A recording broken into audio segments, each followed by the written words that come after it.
To my channel. তো আজকে তোমাদের জন্য আবারও একটা নতুন রেসিপি নিয়ে চলে এসেছি, সেটা হচ্ছে গার্লিক ফ্রাই চিকেন কষা। তো চলো দেখে নাও আজকের এই গার্লিক ফ্রাই চিকেন কষা আমি কী কী ইনগ্রিডিয়েন্টস দিয়ে তৈরি করছি আর কিভাবে তৈরি করছি। গার্লিক চিকেন কষা বানাবার জন্য এখানে 600 গ্রাম চিকেন নিয়ে নিয়েছি, আর চিকেনগুলোকে ভালো করে সুন্দর করে ধুয়ে পরিষ্কার করে নিয়ে নিয়েছি। আর এখানে নিয়ে নিয়েছি রসুন দুই ভাবে, একটা নিয়েছি পেস্ট করে আর একটা নিয়েছি গোটা। এখানে নিয়েছি রসুন পেস্ট আর আদা পেস্ট নিয়েছি, আর এখানে রসুনের কোয়া এমনি খুলে নিয়েছি, সেটা অন্যভাবে তৈরি করব, যার জন্য এখানে রসুনের কোয়াটা খুলে নিয়েছি। তো চলো রান্নাটা শুরু করা যাক। চিকেন রান্না করবার জন্য প্রথমেই আমি এর মধ্যে তেল দিয়ে দিচ্ছি কড়াইয়ের মধ্যে। তেলটা গরম হওয়ার জন্য একটু সময় আমি অপেক্ষা করব। তেলটা কিন্তু আমার গরম হয়ে এসেছে। এবারে এই অবস্থায় দিয়ে দিচ্ছি একটা শুকনো লঙ্কা, একটা দারচিনি, একটা তেজপাতা আর 3টে এলাচ। এই সব উপকরণগুলো দিয়ে তেলের মধ্যে কিছুক্ষণ সময় কিন্তু আমি একটু ভেজে নেব। যতক্ষণ না এটা থেকে একটা সুন্দর গন্ধ বেরোচ্ছে ততক্ষণ আমি অপেক্ষা করব। তেলের মধ্যে থেকে মশলার সুন্দর একটা গন্ধ বেরোতে শুরু করেছে ফোড়নের। এবারে এই অবস্থায় দিয়ে দিচ্ছি গোটা রসুন। রসুনটাকে এবার ভালো করে ফ্রাই করে নেব তেলের মধ্যে, যাতে পুরো মাংসের মধ্যে এই রসুনের ফ্রাই করা গন্ধটা খুব সুন্দর থাকে। যার জন্য রসুনটাকে কিন্তু খুব ভালো করে ফ্রাই করে নিতে হবে। রসুনটা কিন্তু আমার খুব সুন্দর ফ্রাই হয়ে গেছে, আর দেখো এটা থেকে কিন্তু কালার চলে আসছে একদম ব্রাউন কালার। এবারে এই অবস্থায় দিয়ে দেব চিকেন।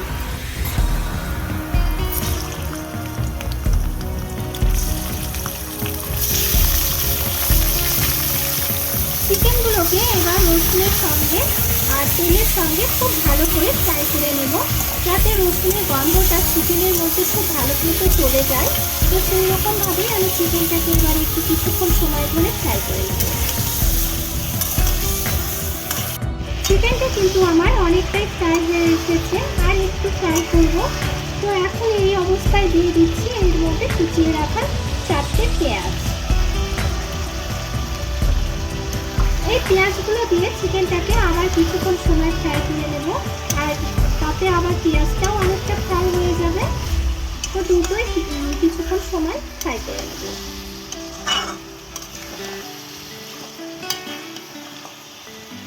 তো দেখো আমার চিকেনটা কিন্তু অনেকটা ফ্রাই হয়ে এসেছে, আর চিকেনে কিন্তু লালচে লালচে কালার চলে এসেছে। এবারে এই অবস্থায় এর মধ্যে কিছু গুঁড়ো মশলা অ্যাড করব। প্রথমে আমি লবণ দিয়ে দিচ্ছি, এখানে 3 টিস্পুন লবণ গুঁড়ো ব্যবহার করছি।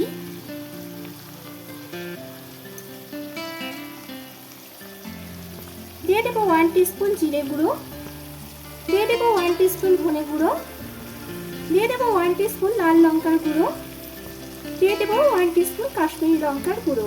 এখানে আমি লঙ্কাটা 1 টিস্পুন ব্যবহার করলাম, তোমরা চাইলে কিন্তু বেশি করে ব্যবহার করতে পারো। দিয়ে দেবো 1 টিস্পুন হলুদ গুঁড়ো, আর দিয়ে দেবো বেটে রাখা আদা রসুনের পেস্ট। এই সব উপকরণ দিয়ে সামান্য একটু জল দিয়ে চিকেনের সঙ্গে মশলাটা ভালো করে কষিয়ে নেব।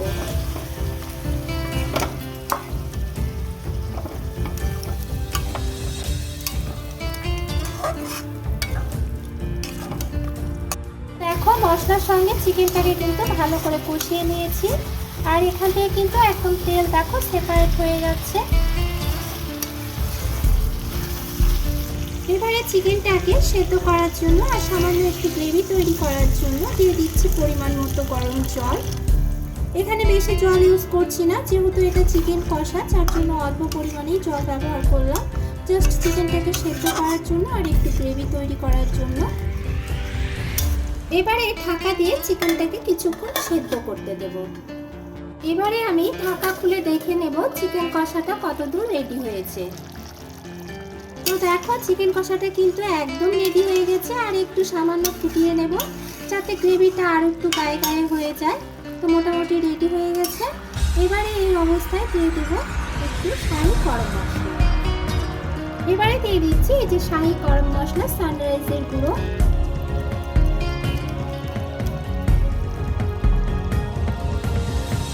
শাহি কড়াইয়ে গরম মশলাটা দিয়ে আবার গ্রেভির সঙ্গে একটু নেড়ে চেড়ে নিচ্ছি।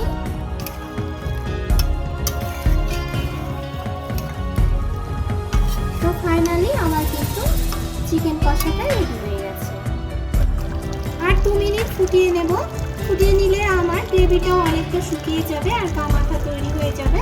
তো কিছুক্ষণ সময় আমি ফুটিয়ে নিচ্ছি, ফুটিয়ে নিয়ে নামিয়ে নেব।